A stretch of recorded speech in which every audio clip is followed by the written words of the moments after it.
Ever wonder how sysadmins manage massive networks? Or how bug bounty hunters find their targets? It's all about the right commands and the right tools. On this channel, we dive deep into the power of PowerShell, focusing on how it's used to find vulnerabilities, secure systems, and automate your workflow. Welcome back, automators. You've learned your first Cmdlets, mastered the verb-noun structure, and even run your first script.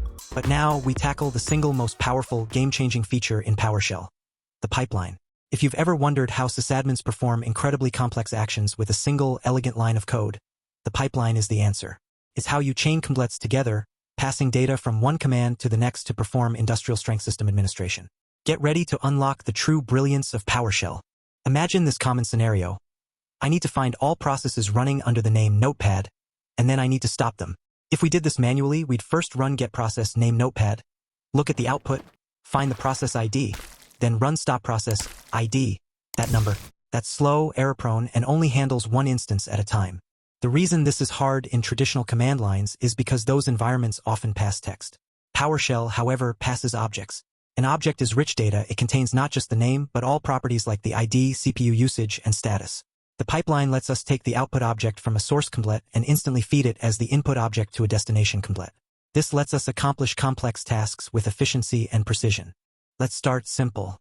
The pipeline operator is the vertical bar. We'll take the massive list of processes and pass it to a Cmdlet designed to select only specific properties, select object. Look at the difference. The entire list of objects from getProcess flowed through the pipeline, and select_object took each one and displayed only the properties we asked for.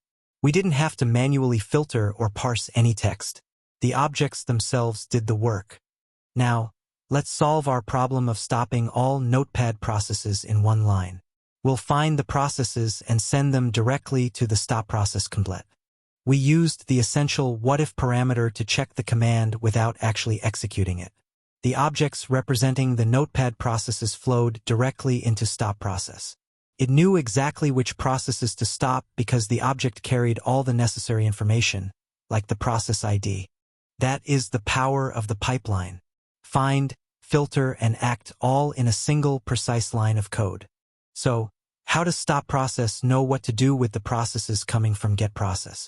The answer is parameter binding. When an object enters the pipeline, PowerShell checks the destination Cmdlet to see if it has a parameter that accepts that object's type or property. Let's use getHelp to check the ID parameter of stopProcess. That tells us the stopProcess Cmdlet is designed to accept objects from the pipeline that have an ID property. Since the process object coming from getProcess has an ID, PowerShell automatically connects the two. It's object-oriented genius. To wrap up, let me show you a network example that highlights the clarity the pipeline brings. If you just type getnet IP configuration, you get a ton of text, often too much to easily read. But we can pipe that object to select_object to grab only the information a sysadmin really needs: the adapter name, the IP address, and the DNS servers. See how clean that is? You took complex configuration data, piped it, and filtered it down to the essentials instantly. This isn't just about speed. It's about making complex data readable and actionable. This is how the pros use PowerShell. Let's recap the 3 big takeaways about the PowerShell pipeline. It uses objects. Data is rich, not just text, allowing the destination Cmdlet to access all properties. The operator is, the vertical bar is your gateway to chaining commands. It's designed for automation. The verb-noun Cmdlets are built with parameter binding in mind, meaning they effortlessly snap together to perform complex tasks in a single line.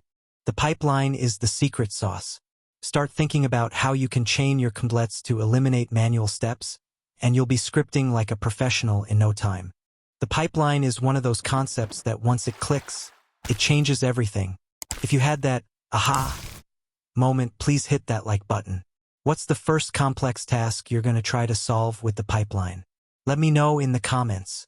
And for our next video, we're going to dive into the final piece of this puzzle, using where_object to master advanced filtering within the pipeline. You don't want to miss it. Subscribe and hit the bell. Thanks for watching, and I'll see you in the next video.